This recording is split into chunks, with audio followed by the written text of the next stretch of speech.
Hare Krishna, Hare Krishna, Krishna Krishna, Hare Hare, Hare Rama, Hare Rama, Rama Rama, Hare Hare.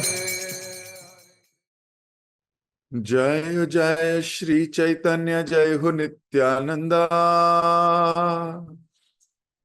जय अद्वैत चंद्र, जय गौर भक्त वृंदा। जय जय श्री चैतन्य, जय हो नित्यानंदा, जय अद्वैत चंद्र, जय गौर भक्त वृंदा। जय जय श्री चैतन्य, जय हो नित्यानंदा, जय अद्वैत चंद्र, जय गौर भक्त वृंदा। हरे कृष्ण। हम लोग पढ़ रहे हैं श्री चैतन्य भागवत, बड़ी ही अद्भुत, बड़ी रसीली और ज्ञानप्रद ग्रंथ।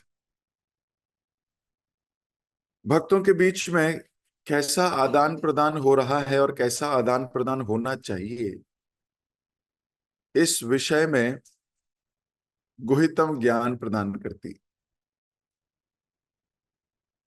क्या हमारे मन के विचार होने चाहिए,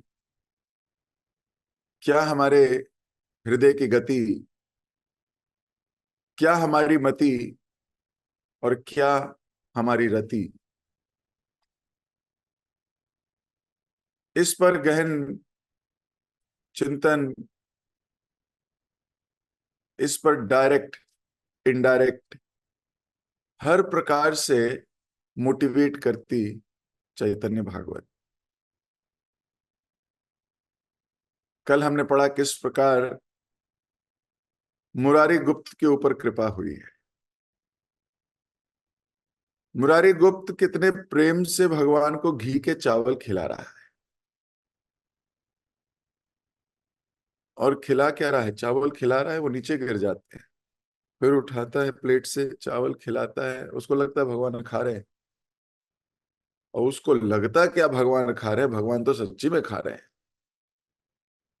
हमने इस पर डिटेल डिस्कशन किया था कि भोग कैसे लगाना चाहिए, क्या भाव होने चाहिए, और क्या वास्तव में कृष्ण खाते भी हैं या नहीं, इसके ऊपर भी हमने चर्चा की थी।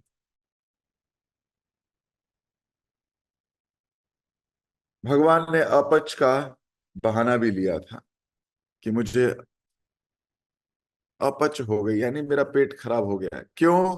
क्योंकि तुमने ज्यादा खिला दिए घी और चावल। महाप्रभु भागते हुए उसके घर आए, मुरारी गुप्त वैद्य, तो पूछ रहे हैं मेरी अपच हो गई है, मेरा थोड़ा गड़बड़ हो गया है पेट। बोले क्यों? बोले कल तुमने बहुत खिला दिया। बोले मैंने खिलाया? बोले हाँ, आप ही ने तो खिलाया। अब खिलाया तो कृष्ण को था, अपच हुई है महाप्रभु को। तो क्लियर है जो वासुदेव घोष कह रहे हैं, जय गौर सही कृष्ण सही जगन्नाथ। वही गौर है, वही कृष्ण है, और वही जगन्नाथ है। इसमें कोई संदेह नहीं होना चाहिए किसी को, कोई संदेह नहीं होना चाहिए कि चैतन्य महाप्रभु ही कृष्ण है।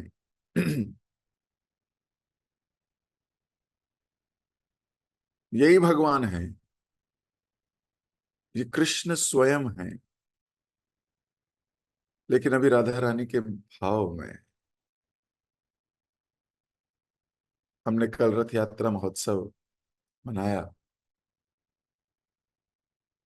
राधा रानी के मूड में कृष्ण राधा रानी को मिस करते हुए क्या आकार ले लिया है, सोचिए। आंखें बड़ी हैं, नशीली हैं, अब राधा रानी से मिलने का मूड है। राधा रानी की विरह मूर्ति है जगन्नाथ जी,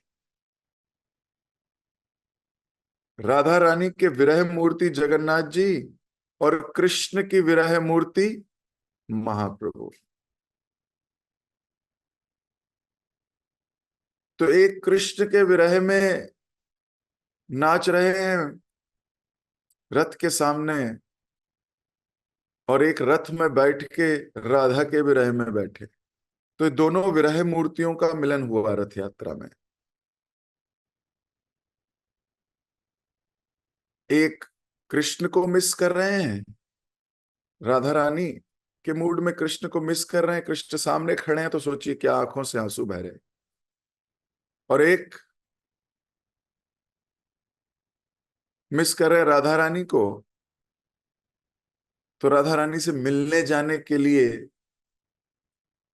हाँ, इतने विरह में बैठे रथ के ऊपर। दो विरह मूर्तियों का मिलन हुआ कल रथ यात्रा में।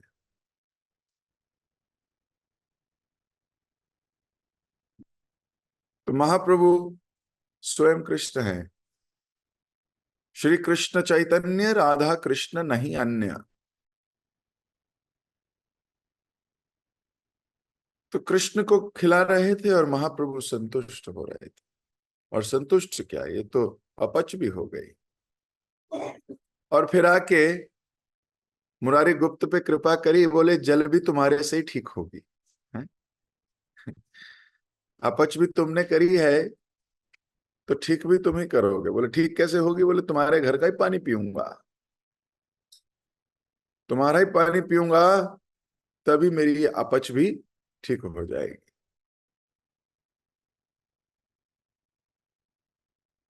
तो महाप्रभु की इस कृपा को देख के मुरारी गुप्त भाव विभोर होकर बेहोश हो गए। जब व्यक्ति अपने भावों को स्वीकार नहीं कर पाता, कंट्रोल नहीं कर पाता, संभाल नहीं पाता, तो वो हृदय से बाहर निकलते हैं। वो ऐसे निकलते हैं कि उसकी बॉडी में अचेतना हो जाती है। वो चेतन अवस्था में नहीं रह सकता, फिर वो बेहोश हो जाता है।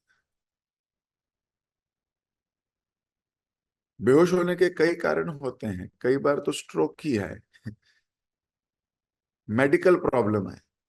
लेकिन ये मेडिकल प्रॉब्लम नहीं है, ये भाव भाव इतने भारी हो गए हैं कि वो हमारे हृदय की सीमाओं के पार चले गए। तो सीमाओं के पार चले गए हैं तो बॉडी को पता नहीं है कि इस भाव को संभालना कैसे है। तो यूनानिमस मेथड है, बॉडी का बेहोश हो जाओ, go in the state of rest, system crash. System crash हो गया, बंद हो गया, तो जो बॉडी का मैकेनिज्म है बंद हो गया। बोले हमें समझ में नहीं आ रही इसको कैसे करना है, तो क्या करो, क्रैश करो। तो भाव से विभोर होकर धरती पर अचेत गिर गए। और मुरारी गुप्त के सारे सेवक, सारे संबंधी वहां मौजूद हैं, वे भी रो रहे हैं।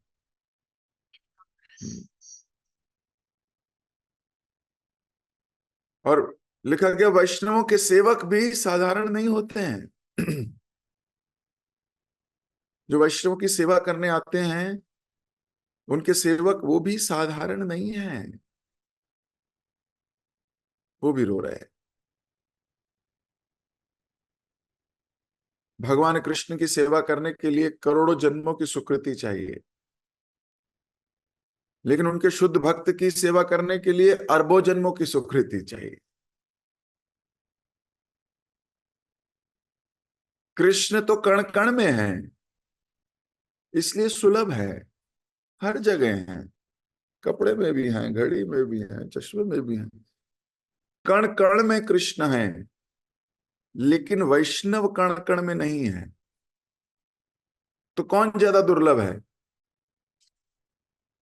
वैष्णव दुर्लभ है, कृष्ण तो सुलभ है।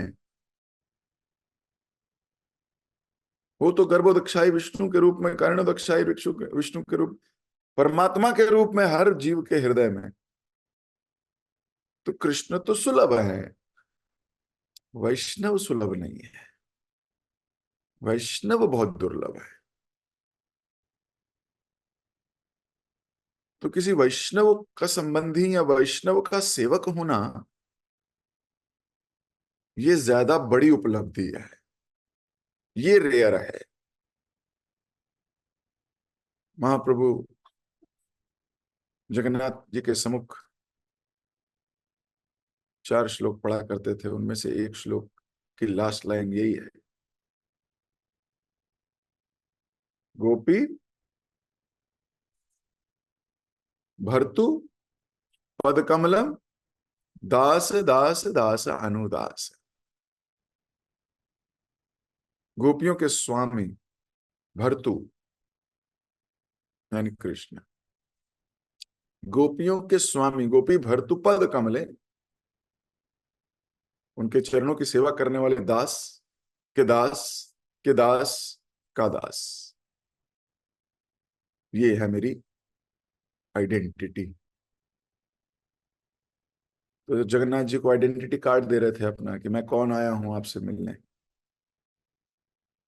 तो बोल रहे थे मैं दास के दास के दास का दास का दास हूं। ये हमारी रियल आइडेंटिटी है, लेकिन हमें ये अनरियल लगती है। अरे ना ना ना, हम तो टॉप मोस्ट से हमारा संबंध होना चाहिए, टॉप मोस्ट से। और यही टॉप मोस्ट से करते करते कितने जन्म बीत गए। Actually want to show to the world we know the greatest. There is a subtle sense gratification. लेकिन यहाँ पे लिखा गया वैष्णवों के सेवक भी साधारण नहीं होते। एक दिन महाप्रभु श्रीवास पंडित के घर थे कि अचानक अपने चतुर्भुज रूप में प्रकट हो गए। श्रीवास पंडित के घर पे अचानक एकदम से, उनके हाथ में शंख चक्र गदा और कमल पुष्प था। वे बार बार गरुड़ गरुड़ चिल्ला रहे थे। तभी मुरारी गुप्त गरुड़ के भावावेश में श्रीवास के घर पहुंचे। महाप्रभु की पुकार सुनकर मुरारी ने कहा, भगवान आपका सेवक यहां है। महाप्रभु ने कहा, हां तुम मेरे वाहन हो। मुरारी ने कहा, मेरे कंधों पर सवार हो जाओ। कौन से लोक ले चलूं आपको प्रभु?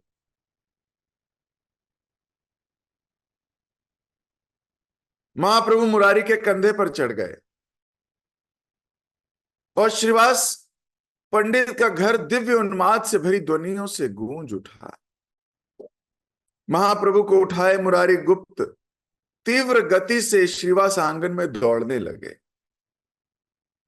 यह दृश्य देखकर सब भक्त आश्चर्यचकित रह गए और उत्साहपूर्वक महाप्रभु का यशोगान करने लगे।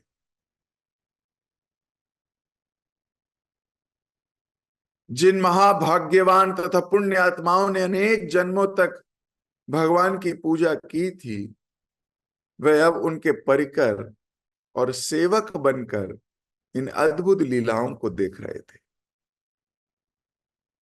महाप्रभु अभी भगवान विष्णु के मूड में है। और मुरारी गुप्त जो कि हनुमान के अवतार हैं, एक समय में हनुमान जी ने राम और लक्ष्मण को कंधों पर उठा के लेके गए थे।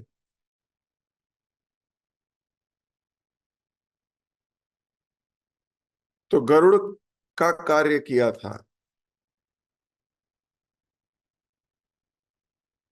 अपने मालिक की, अपने स्वामी की सेवा करने के लिए ये कोई भी रूप धर सकते हैं। गरुड़ का भी, वायु की गति से चलने वाले हनुमान, वायुपुत्र। अब वायुपुत्र होके वायुदेव का मान बढ़ा रहे हैं।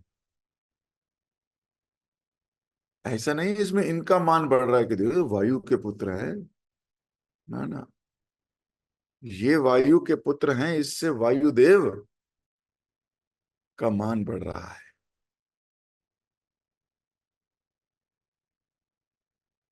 वायुदेव के तो और भी कई पुत्र हैं, कई, पचासियों।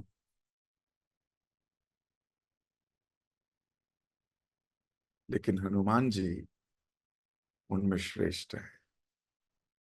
हनुमान जी ने उनका पुत्र बनने का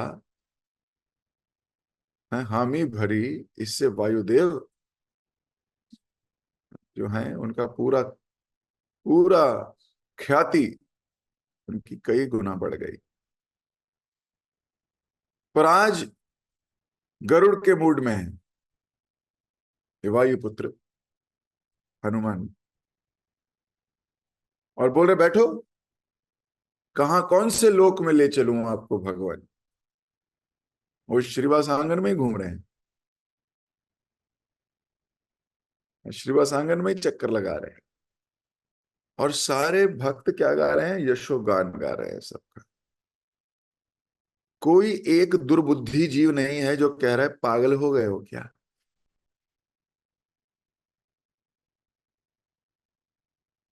कोई एक ऐसा घटिया सोच का व्यक्ति नहीं है,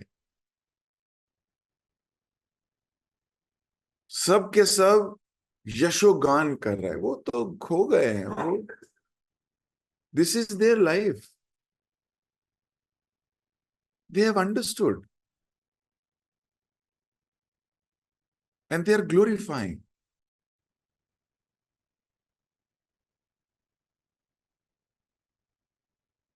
इसलिए भगवान अपनी ये सारी लीलाएं किसी नॉर्मल व्यक्ति के सामने नहीं कर सकते जो बुद्धि चलाता है। ये तो प्रेमियों के साथ की जाती है, बिल्कुल अंतरंग प्रेमी पार्षद।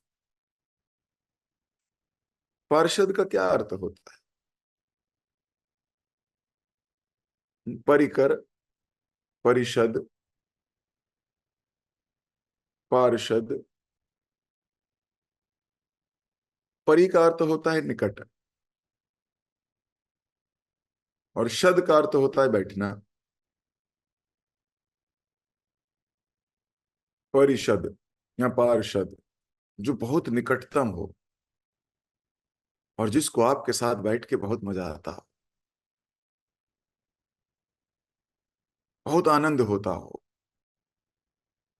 सबको आनंद नहीं आ सकता, क्योंकि बस इतना ही बहुत है तुरंत भागो। वो परिषद नहीं है, पार्षद नहीं है। पार्षद मतलब जिसको 24 घंटे चिपका लो, वो 24 घंटे साथ रहना चाहता है, एक मिनट भी वो अलग नहीं होना चाहता। वो पार्षद है या परिकर है। जैसे कल जो श्लोक गा रहे थे हम, यदुवर परिषद स्वैर दौर भी अस्यन्न धर्मम। तो यदुवर परिषद, पार्षद, साथ में बैठने वाले, परिकर, उनको परिकर कहा जाता है। तो महाप्रभु के परिकर, बहुत करीबी लोग यहाँ आनंद ले सकते हैं। इसलिए एक आउटर सर्कल होता है, एक इनर सर्कल होता है, एक इनर मोस्ट सर्कल होता है। एक इनर मोस्ट का भी इनर मोस्ट होता है, मोस्ट कॉन्फिडेंशियल। अलग अलग स्तर, हजारों लाखों भक्त हैं नदिया में, उनमें से कुछ, फिर उनमें से और कुछ, फिर उनमें से और कुछ तो बोला था मोस्ट कॉन्फिडेंशियल, मतलब जिनसे बिल्कुल वो आपके हृदय को पढ़ सकते हैं और बिल्कुल क्लियर है। There is no iota of doubt that can arise in their heart. उनके हृदय में एक डाउट का एक बूंद भी नहीं आ सकती आपको लेके। वो कौन मोस्ट कॉन्फिडेंशियल।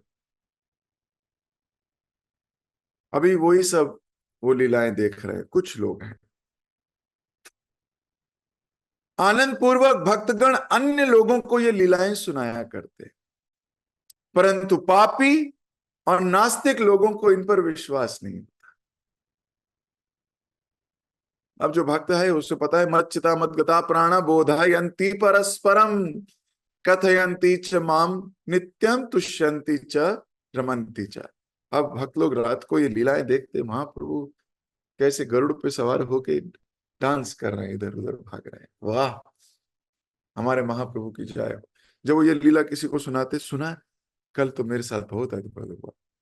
कल तो मैंने महाप्रभु को एकदम भगवान के रूप में देखा, और मुरारी गुप्त पता है क्या बन, गरुड़ बन गया। और उसके पीठ पे महाप्रभु ऐसे बैठ गए और ऐसे चक्कर लगा रहे थे, बहुत मजा आया। दूसरा बोलता है, अरे तुम पागल हो गए हो, महाप्रभु को भगवान बोलते हो यार, मूर्ख हो गए हो तुम, तुम्हारा दिमाग चल गया है। और वो मुरारी गुप्त, वो गरुड़ है क्या यार? तुम ना बस, अब तुम्हारा माइंड वॉश हो गया है सारा, तुम्हारा बेकार हो गए हो, ये तो बेकार हो गया है तुम्हारा यार। बुद्धि तो लगाओ जरा यार, शास्त्र पढ़ो यार, कहाँ लिखा है शास्त्र में ये सब होगा? तुम्हें यार बिल्कुल पता नहीं चलता यार, बिल्कुल बेवकूफ आदमी हो। तो नास्तिक लोगों को इन पे विश्वास ही नहीं होता। ऐसा कैसे हो सकता है? ये कोई ऐसे थोड़ी होता है यार।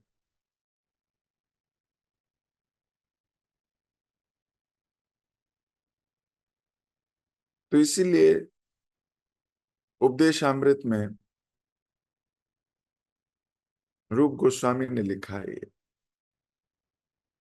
भगवान ने भगवत गीता में लिखा है कि इनको द्वेषियों से मत शेयर करो, they will not understand, they will not understand. वो समझ ही नहीं पाएंगे इस भाव को, इस मूड को। नास्तिक लोगों की 6 श्रेणियां बताई गई है शास्त्र में, they will not understand this. तो वो क्या करते हैं, उन पर विश्वास ही नहीं होता उनको। तो जिनको विश्वास नहीं होता है वो नास्तिक है, भले वो धूप बत्ती करते हो, भले जब भी करते हो, पर उनको विश्वास नहीं है कि इस हरि नाम में इतनी ताकत हो सकती है। उनको विश्वास नहीं है कि वैष्णव जन क्या होते हैं। उनको सुना तो है, मान भी रहे हैं, लेकिन विश्वास नहीं है। ये जो विश्वास तक की जर्नी है ना, कई कई बार हजारों सालों की होती है, और कई बार हजार जन्मों की। ज्ञान लेने के बाद विश्वास तक पहुंचने की जर्नी, और इस विश्वास तक पहुंचने में कई मंथराएं भी आती हैं।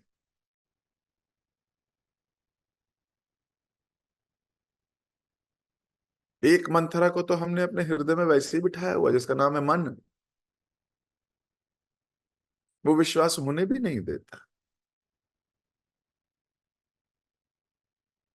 पर जब पूर्ण विश्वास आ जाता है तो हनुमान आ तो बनते हैं हनुमान। पूर्ण विश्वास है।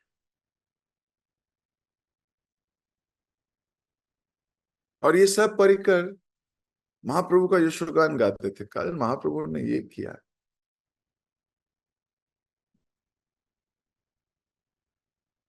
मुरारी गुप्त भगवान के नित्य सेवक हैं।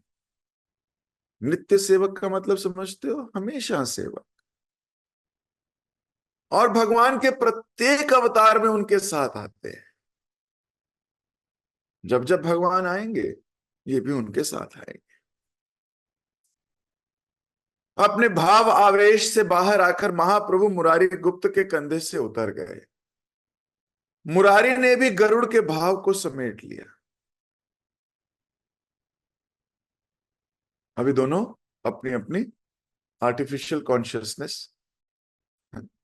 बाहरी चेतना में वो लोग देख रहे हैं। You might not know what they will say. तो एकदम से कॉन्शियस हो गए, जैसे भक्त कॉन्शियस हो जाते हैं। अब भक्तों के बीच में क्या बोलना है, कॉन्शियस हो जाते हैं। कभी कभी बहुत कॉन्शियसली बोलते भी हैं कि कोई मेरी बात को कैसे पकड़ ले।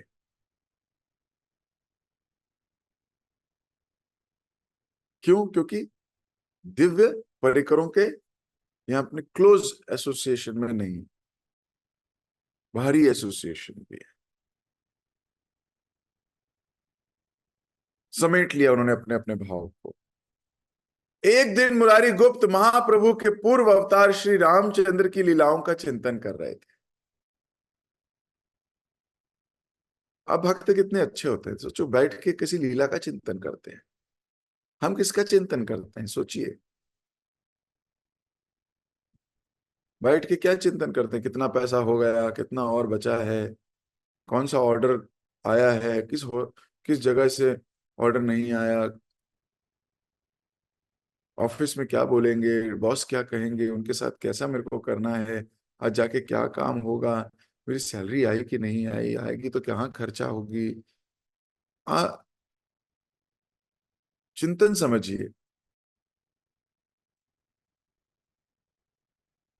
और मुरारी गुप्त क्या चिंतन कर रहे हैं, बैठ के भगवान रामचंद्र की लीला का चिंतन। ये बड़ी हाई स्टेज है। कभी एकांत में किसी रूप गुण लीला के विषय में चिंतन करना भगवान की, या भगवान की किसी सेवा के विषय में चिंतन करना।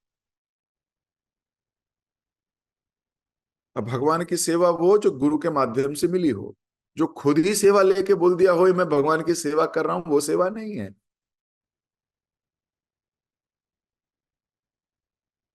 लेकिन फिर भी भगवान की लीलाओं का चिंतन करना ये बहुत पावरफुल स्टेज है। मैं अक्सर ऐसे याद करता हूँ, प्रभुपाद जी एक बार बैठे थे और एक प्रभु जी उनके कमरे की सफाई कर रहे थे, झाड़ू लगा के चले गए, प्रभुपाद जी उसी ऐसे बैठे हैं चिंतन में। फिर पोछा लगाने आए, पोछा लगा के चले गए, प्रभुपाद जी उसी मुद्रा में बैठे हैं। फिर थोड़ी देर बाद, आधे घंटे बाद फिर कमरे में एंट्री हुई किसी कारणवश, तो देखा प्रभुपाद जी फिर उसी चिंता में है। तो ये भक्त वहीं बैठ गया और थोड़ी देर में प्रभुपाद जी से हिम्मत जुटा के पूछने लगे, क्योंकि पता नहीं क्या बोल दूं, गुरुदेव कहाँ किस कॉन्शियसनेस में बैठे हैं अभी। हे गुरुदेव, आप क्या चिंतन कर रहे हैं, क्या मैं आपकी कोई सहायता कर सकता हूँ, आप किस चिंतन में हैं। प्रभुपाद जी ने बोला, मैं यही सोच रहा हूं कि आज यशोदा मैया ने कृष्ण को टिफिन में क्या दिया होगा। मैं देखा नहीं वो कि कृष्ण टिफिन में आज क्या लेके गए, गाय चराने गए हैं तो टिफिन में क्या लेके गए हैं, मुझे पता नहीं चल रहा। ये चिंतन में हूं। सोचो,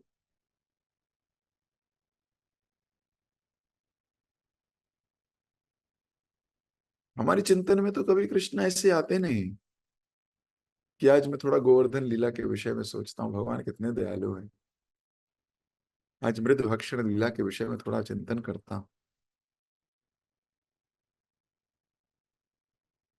तो मुरारी गुप्त श्री रामचंद्र की लीलाओं का चिंतन कर रहे थे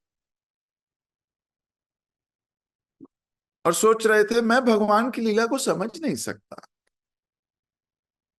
उदाहरण के लिए उन्होंने रावण का स्वांश विनाश करके अपनी पत्नी सीता देवी की रक्षा की, परंतु कुछ समय पश्चात उन्होंने पुनः सीता देवी को त्याग कर दिया। अब रावण का वध किया है सीता को लाने के लिए, और फिर सीता को छोड़ दिया है। भला इसे कौन समझ सकता है। फिर एक अन्य अवतार में उनके सामने उनका पूरा यदुवंश परस्पर युद्ध करके नष्ट हो गया और वे खड़े खड़े देखते रहे। अब वही भगवान पुनः अपनी लीलाएं कर रहे हैं महाप्रभु के रूप में। इससे पहले कि वो कोई असामान्य व्यवहार करे, मुझे अपना प्राण त्याग देना चाहिए। अभी मुरारी गुप्त सोच रहे हैं इनका कोई पता नहीं। जब रामचंद्र बन के आए थे तो जिनसे बहुत स्नेह करते थे, जिनके लिए रावण तक का वध करने को ललकार दिया, उसको ऐसे ही छोड़ दिया। फिर कृष्ण बन के आए तो अपने यदुवर परिषद स्वेर। यदुवर, वर मतलब क्या होता है मालूम है? वर मतलब होता है श्रेष्ठ। हरिदासर्य वरियो, भगवान के दासों में श्रेष्ठ कौन? गिरिराज जी। गोवर्धन को कहा जाता है हरिदास वरियो। वर, वर धातु, वर मतलब श्रेष्ठ, बेस्ट। तो यदुवर परिषद, यानी कि भगवान के पार्षद कौन है? यदुवंशियों में श्रेष्ठ, उनका संग करते हैं कृष्ण। श्रेष्ठ यदुवंश, बहुत श्रेष्ठ वंश। ऐसे श्रेष्ठ लोगों को आपस में ही लड़े और मर गए, भगवान वहीं थे। तो भगवान कभी कोई असाधारण लीला कर लेते हैं। तो मुरारी गुप्त सोचने लगे अब वही पीत मूर्ति चैतन्य महाप्रभु के रूप में कलयुग अवतार में आ गए हैं, फिर कुछ लीला करेंगे ऐसी। इससे पहले कि ये अपनों को छोड़े, इससे पहले ये कुछ ऐसा करे, मैं ये शरीर त्याग दूंगा। मैं उस दिन के लिए जीवित नहीं रहना चाहता, मैं बिल्कुल नहीं देखना चाहता किसी दिन ऐसा हो गया तो। यह विचार करके मुरारी शंख काटने वाला एक बड़ा चाकू ले आया और घर में छिपा दिया कि अब मैं जीवित नहीं रहूंगा, मैं भगवान से विरह नहीं सह सकता, मैं अब आत्महत्या करूंगा, मैं उस दिन के लिए जीवित नहीं रहूंगा। ऐसा महाप्रभु के जो भक्त हैं ये मुरारी गुप्त ऐसा सोचने लगे। और शंख काटने वाला बहुत बहुत बड़ा चाकू होता है, वो घिसता है शंख को।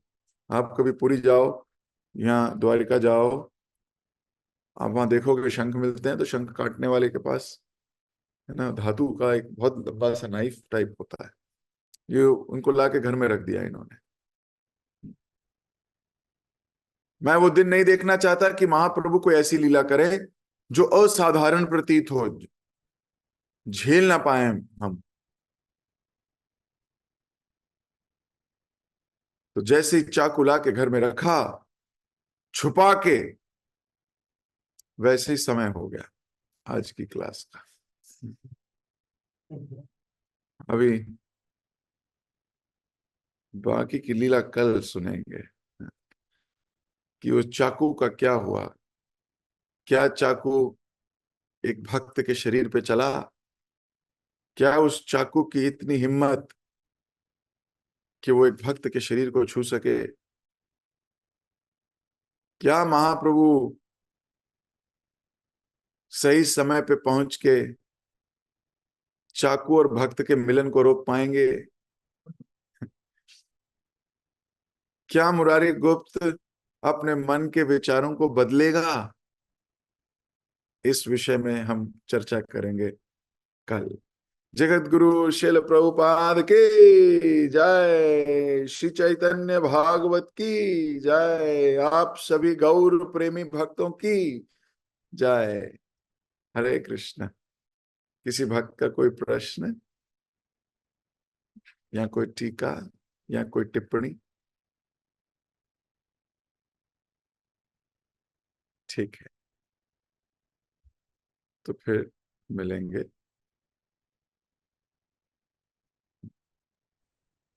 हरे कृष्णा प्रभु जी, दंडवत प्रणाम। थैंक यू सो मच प्रभु जी, बहुत ही सुंदर क्लास के लिए। आज आपने हमें ये बताया कि हमें कोई संदेह नहीं होना चाहिए कि महाप्रभु ही कृष्ण है और वही जगन्नाथ ही है। तो इसमें आपने ये भी बताया कि राधा की जो विरह मूर्ति है वो कृष्ण है और कृष्ण की जो विरह मूर्ति है महाप्रभु। तो कल इन दोनों का मिलन हुआ था रथ यात्रा में। और आपने बेहोश होने का भी एक कारण बताया कि एक तो बीमारी के कारण बेहोश होते हैं, दूसरा भाव के कारण। जब भाव में कोई विभोर हो जाता है तब वो भी बेहोश हो जाता है। और आपने ये बताया कि महाप्रभु की सेवक बनना ये साधारण बात नहीं है, क्योंकि कृष्ण की सेवा के लिए हमें करोड़ों जन्म की स्वीकृति जब मिलता है तब हम कृष्ण के सेवक बन सकते हैं। और उनकी भक्त की सेवक बनने के लिए और वो जन्म की स्वीकृति की आवश्यकता है। तो क्योंकि भक्त जो होते हैं दुर्लभ होते हैं। और आपने ये भी बताया कि भगवान अपने प्रेमी के साथ जो लीला करते हैं उनको नास्तिक लोग नहीं समझ सकते हैं। जैसे कि मुरारी गुप्त गरुड़ बने हैं, उनके ऊपर महाप्रभु हैं, तो भक्त महाप्रभु की गुणगान कर रहे हैं। तो वहां पे जो माहौल होगा, तो आपने जैसे हमें बता रहे थे, तो कितना सुंदर माहौल होगा, भक्त कितना खुश में होंगे। और आपने ये बताया कि ज्ञान लेने के बाद उसको विश्वास तक जो जर्नी है वो कई बार जन्म, बहुत जन्म लग जाते हैं इसमें। और लास्ट में हमने ये सुना कि हमें एकांत में बैठ के भगवान का या भगवान की कोई लीला का चिंतन करना चाहिए। तो हमारी जो भौतिक चिंता है उसको छोड़ दे। थैंक यू सो मच प्रभु जी। सभी भक्तों को भी धन्यवाद इतने प्रेम से श्रवण करने के लिए। हम प्रभु जी का धन्यवाद करेंगे एक बार। हरे कृष्ण नाम। Hare Krishna Krishna Hare Krishna Krishna Hare Hare, Krishna. Hare Ram Ram. Thank you so much.